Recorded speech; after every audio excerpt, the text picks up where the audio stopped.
আসসালামু আলাইকুম। সুপ্রিয় শিক্ষার্থী ছাত্রছাত্রীবৃন্দ, ক্লাস 4-এর আরবি প্রথম পত্রের আমরা প্রথম গল্পের ধারাবাহিক ভিডিও শুরু করলাম। প্রত্যেকটা গল্পের ধারাবাহিক ভিডিও দেওয়া হবে। প্রত্যেকটা গল্পের প্রশ্ন, গল্পের অর্থ সহ প্রশ্ন এবং সব কিছুর সমাধান দেওয়া হবে ধারাবাহিকভাবে। তো একটা গল্পর হয়তো দেখা যাচ্ছে যে একদিনে শেষ করা যাবে না। একটা গল্পের তরজমা হয়তো একদিন শেষ করা হবে, অথবা তরজমার অর্ধেক একদিন, আর একদিন অর্ধেক, আর একটা ভিডিওতে অর্ধেক পাবেন। এরপরে প্রশ্নগুলো একদিন সমাধান করা হবে। এছাড়া একদিন হয়তো শূন্যস্থান এবং বাকি বাক্য বা প্রশ্নসহ এগুলো এভাবে সমাধান করা হবে। তো তার ধারাবাহিকতায় আজকে আমরা শুরু করছি প্রথম গল্প। প্রথম গল্প হচ্ছে যে ওহিবুল্লাহ, আল্লাহর প্রতি ভালোবাসা। তাহলে আদ-দরসুল আউয়াল ওহিবুল্লাহ, আল্লাহর প্রতি ভালোবাসা। তো শুরু করা যাক।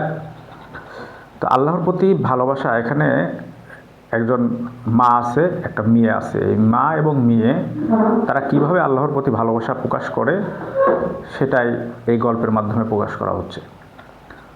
তো ইস্তাই কজাত নাফিয়া। আমরা অবশ্যই ছাত্রছাত্রীবৃন্দ, আপনাদেরকে আমি অবশ্যই বলবো, একটা গল্প পড়ার আগে আপনারা এই শব্দার্থগুলো আগে ভালোভাবে মুখস্থ করে নেবেন। যেমন এখানে তাহলে কিছু শব্দার্থ, এখানে অনেক শব্দার্থ দেওয়া আছে, আপনারা গল্প পড়লেই অর্থ বুঝতে পারবেন। ইস্তাই কজাত নাফিয়া, ইস্তাই কজাত মানে জাগ্রত হলো, সে জাগ্রত হলো। নাফিয়া মানে নাফিয়া, নাফিয়া জাগ্রত হলো। মিন অর্থ থেকে, নাউমুন অর্থ ঘুম, হা মানে সে, অবলা মানে পূর্বে। তাহলে মিন নাউমিহা ঘুম থেকে, নাফিয়া জাগ্রত হলো, অবলাল ফাজরি ফজরের পূর্বে। আমি শাব্দিক অর্থটা আরেকবার রিপিট করছি, করার পরে আমি ভাব অর্থটা পুরা বাক্যের বলে দেব, ভালোভাবে খেয়াল করবেন। ইস্তাই কজাত জাগ্রত হলো, নাফিয়া নাফিয়া নাফিয়া জাগ্রত হলো, মিন অর্থ থেকে, নাউমুন অর্থ ঘুম, তাহলে হা মানে সে ঘুম থেকে জাগ্রত হলো, কবলা মানে পূর্বে, ফজরুন মানে ফজর, তাহলে ফজরের পূর্বে ঘুম থেকে নাফিয়া জাগ্রত হলো। ফজরের পূর্বে ঘুম থেকে নাফিয়া জাগ্রত হলো। পুরো বাক্যটার অর্থ তাহলে আসলো, ফজরের পূর্বে নাফিয়া ঘুম থেকে জাগ্রত হলো। আচ্ছা, বাহাসা সে খোঁজাখুঁজি করলো। বাহাসা অর্থ খোঁজাখুঁজি করা। বাহাসাত স্ত্রীর ক্ষেত্রে সাত এখানে বসা হয়েছে, মুয়ান্নাস গায়েবের সিগা। তো সে খোঁজাখুঁজি করলো। আন এক অর্থ থেকে হয়, কিন্তু এখানে অন্য অর্থ উঠবে। তো আন উম্মিহা ফাতেমা, তাহলে সে খোঁজাখুঁজি করলো তার মা, উম্মুন মানে মা, হা মানে তাহা, তাহার মা ফাতেমাকে। আন মানে এখানে কে অর্থ উঠবে, তাহলে সে অর্থাৎ এই নাফিয়া, সে খোঁজাখুঁজি করলো তাহার মা ফাতেমাকে। নাফিয়া খোঁজাখুঁজি করলো, ঘুম থেকে জাগ্রত হলো ফজরের পূর্বে, এরপরে সে তার মা ফাতেমাকে খোঁজাখুঁজি করলো। নাফিয়া ফজরের পূর্বে ঘুম থেকে জাগ্রত হলো, এরপরে তার মা ফাতেমাকে খোঁজাখুঁজি করলো। ফাওয়াজাদাত হা, ফাওয়াজাদুন, ওয়াজাদ মানে ওয়াজাদা ইয়াজিদু মানে পাওয়া, তাহলে ফাওয়াজাদাত, ফা মানে অতঃপর, হা মানে তাহাকে, তাহলে অতঃপর তাহাকে পেল, তুসল্লি নামাজরত অবস্থায়, ফি গুরফাতি হা তাহার কামরার ভিতরে, তাবতাহিলু মিনতি করছিল, অতাদউ এবং প্রার্থনা করছিল। তাহলে অর্থটা আমি তাহলে একবার পুরো বাক্যের অর্থটা উঠাই। ফাওয়াজাদাত হা অতঃপর সে তাকে পেল, তুসল্লি অতঃপর সে তাকে পেল একটি কামরার ভিতরে বা একটি কক্ষের ভিতরে, নামাজরত অবস্থায় দোয়া এবং প্রার্থনা করছিল, অথবা মিনতি এবং প্রার্থনা করছিল। তাহলে অতঃপর সে তার মাকে পেল একটি কক্ষের ভিতরে বা তাহার কক্ষের ভিতরে অর্থাৎ তার মায়ের কক্ষের ভিতরে, অতঃপর সে তার মাকে পেল তার কক্ষের ভিতরে নামাজরত অবস্থায় দোয়া এবং মিনতি করছিল। তাহলে পুরা বাক্যটার অর্থ এই পর্যন্ত।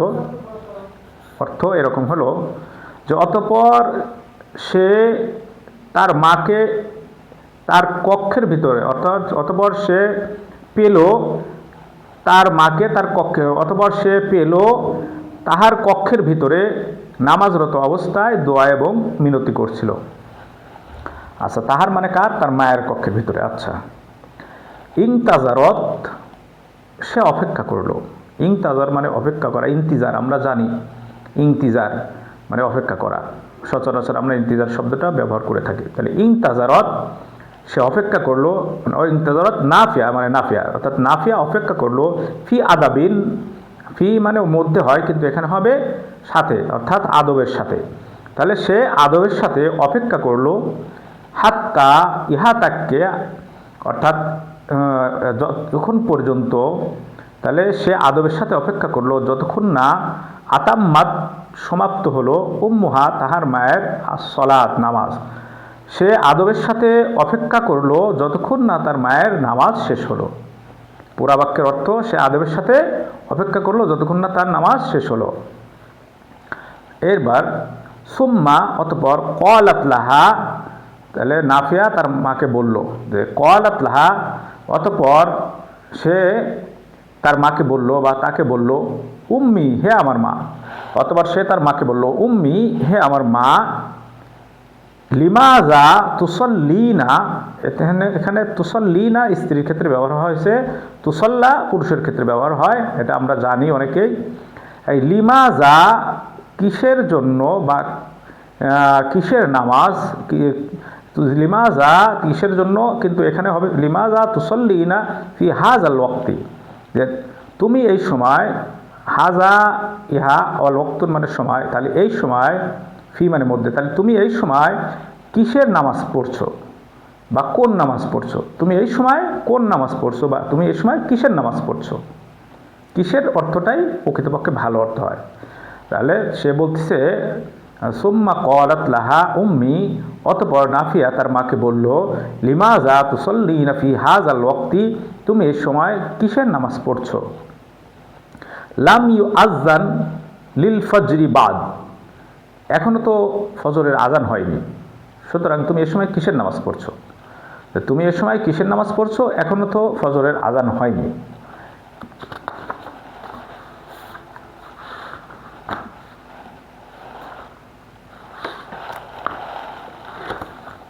আচ্ছা,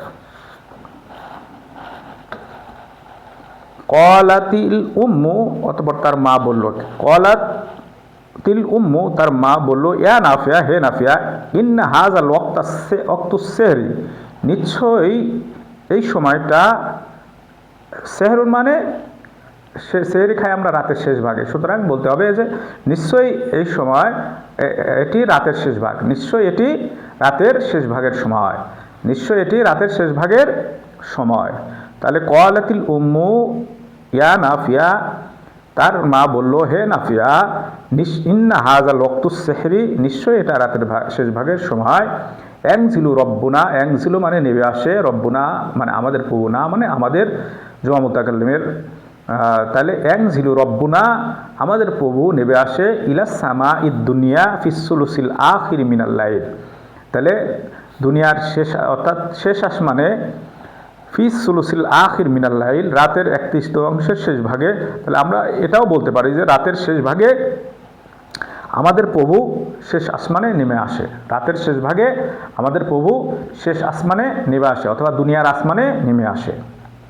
তাহলে রাতের শেষ, এনজিলু রব্বুনা আমাদের প্রতিপালক নেমে আসে, ইলাস সামাই দুনিয়া, দুনিয়ার আসমানে, ফিসসুলুসিল আখির মিনাল লাইল রাতের শেষ ভাগে, সহজ অর্থ এবং সাওয়ালিল অর্থ। ফায়াকুলু, অতঃপর সে বলল, হাল মিন, ও ফায়াকুলু অতঃপর আল্লাহ পাক বলতে থাকে, অর্থাৎ আমাদের প্রভু নেমে এসে অতঃপর বলতে থাকে, হাল কি মিন মুস্তাগফিরিন, তোমাদের মধ্যে কি, হাল মিন মুস্তাগফিরিন কে আছে ক্ষমা প্রার্থনাকারী, অথবা কে আছে যে আমার কাছে ক্ষমা প্রার্থনাকারী, অথবা কে আছে যে ক্ষমা প্রার্থনাকারী, শাব্দিক অর্থ এখানে এরকমই হয় যে ফায়াকুলু, অতঃপর আমাদের প্রতিপালক বলতে থাকে হাল মিন মুস্তাগফিরিন, কে আছে ক্ষমা প্রার্থনাকারী, হাল মিন দাইন, কে আছে কোনো কিছু প্রার্থনাকারী বা মিনতিকারী, কে আছে ক্ষমা প্রার্থনাকারী, কে আছে কোনো কিছু প্রার্থনাকারী। কলাত নাফিয়া, অথবা কলাত নাফিয়া, নাফিয়া বলল আনা আশতাকু, আশতাকু মানে কি ইচ্ছা বা আগ্রহ, আশতাকু মানে আগ্রহ। তাহলে আনা আশতাকু আমার খুব ইচ্ছা, লিরু ইয়াতি রব্বি আমার প্রভুকে দেখার জন্য, লি মানে জন্য, রু ইয়াতি মানে দেখা, রু ইয়াতুন মানে দেখা। তাহলে আমার খুব আগ্রহ আমার প্রভুকে দেখার, আমার প্রভুকে দেখার জন্য আমার খুব আগ্রহ, নাফিয়া বলতেছে। লিআন্নি কেননা আমি উহিব্বুহু তাকে ভালোবাসি। নাফিয়া বলল যে আমার প্রভুকে দেখার আমার খুবই আগ্রহ, কেননা আমি তাকে ভালোবাসি। লিআন্নি উহিব্বুহু কেননা আমি তাকে ভালোবাসি। আচ্ছা, ক্বালাতিল উম্মু তার মা বলল ইজা আলাইকি, যখন, ইজা মানে যখন, আলাইকি তুমি বিআমালিস সলিহা, যখন তুমি আমলে সলিহা করবে, লিতাতাম্মাই, তাম্মাউন মানে হচ্ছে পরিপূর্ণ হবে, বিন নজরিন, লিতাতাম্মাই মানে উপভোগ করা আর কি, লিতাতাম্মাই মানে উপভোগ করা, এখানে দেওয়া আছে দেখেন, এই যে লিতাতাম্মাই মানে উপভোগ করা।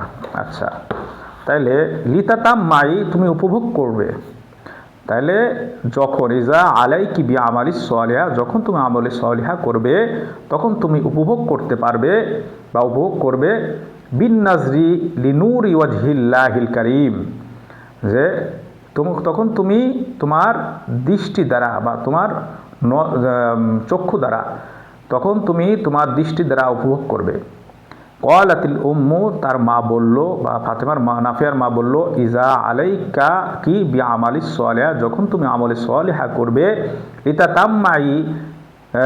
লিতাতাম্মাই বিনজরি, তোমার তখন তুমি তোমার চক্ষু দ্বারা বা তোমার দৃষ্টি দ্বারা উপভোগ করতে পারবে লিনুরি ওয়াজহিল্লাহিল কারীম, আল্লাহর মোবারকময় আলোকিত চেহারা বা হচ্ছে আনন্দময় চেহারা। ঠিক আছে, এখানে আলোকিত চেহারা শাব্দিক অর্থ হয় আলোকিত চেহারা, আল্লাহর মোবারকময় আলোকিত চেহারা দেখতে পারবে বা উপভোগ করতে পারবে।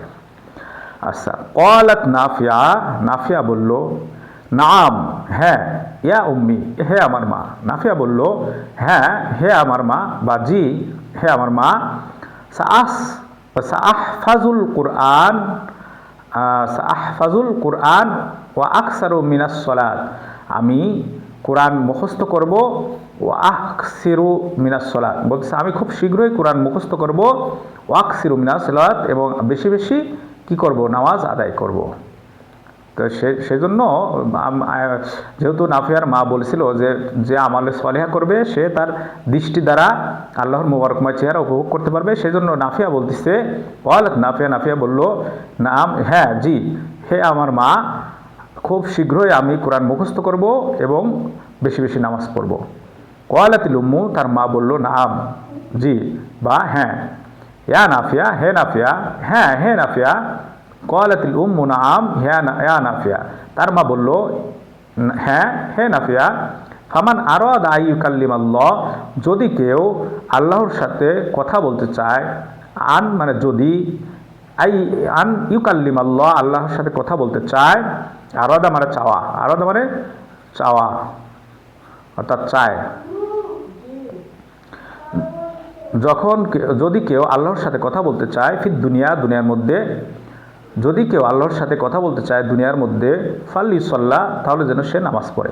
ওমান আরাদা ইয়াসমা কালাম আল্লাহ, আর যদি কেউ আল্লাহর কথা শুনতে চায়, ফাল্যাকরা আল কুরআন মাজিদা কালাম আল্লাহ, তাহলে যেন সে আল্লাহর মাজিদ মানে পবিত্র কোরআন তিলাওয়াত করে। ফাল্যাকরা আল কুরআন, তাহলে যেন সে কোরআন তিলাওয়াত করে, কোরআন আল মাজিদ, কোরআন মাজিদ তিলাওয়াত করে, কালাম আল্লাহ আল্লাহর কালাম, অর্থাৎ তাহলে যেন সে আল্লাহর কালাম কোরআন মাজিদ তিলাওয়াত করে। যদি কেউ আল্লাহর কথা শুনতে চায় তাহলে সে যেন আল্লাহর কালাম কোরআন মাজিদ তিলাওয়াত করে। ঠিক আছে সুপ্রিয় শিক্ষার্থীবৃন্দ, ভিডিওটা অনেক বড় হয়ে গেল পরিপূর্ণ এখানে তর্জমা করতে গিয়ে। তো কিছু কিছু জায়গায় আপনারা দেখতে পেরেছেন, হয়তো কিছু কিছু জায়গায় একটু ঢাকা পড়ছে দেখতেছি, আমি পরে দেখতেছি। আচ্ছা, এটা আপনারা একটু দেখে দেখে মিলিয়ে নেবেন। আর পরবর্তীতে আমরা সকল ইগুলো ছাড়ব, ওই মানে শব্দ মানে প্রশ্ন অর্থগুলো, প্রশ্নের অ্যান্সারগুলো ধারাবাহিকভাবে ছাড়া হবে। তো আজকের মতো এ পর্যন্তই সমাপ্ত করা হলো। আসসালামু আলাইকুম ওয়া রাহমাতুল্লাহ।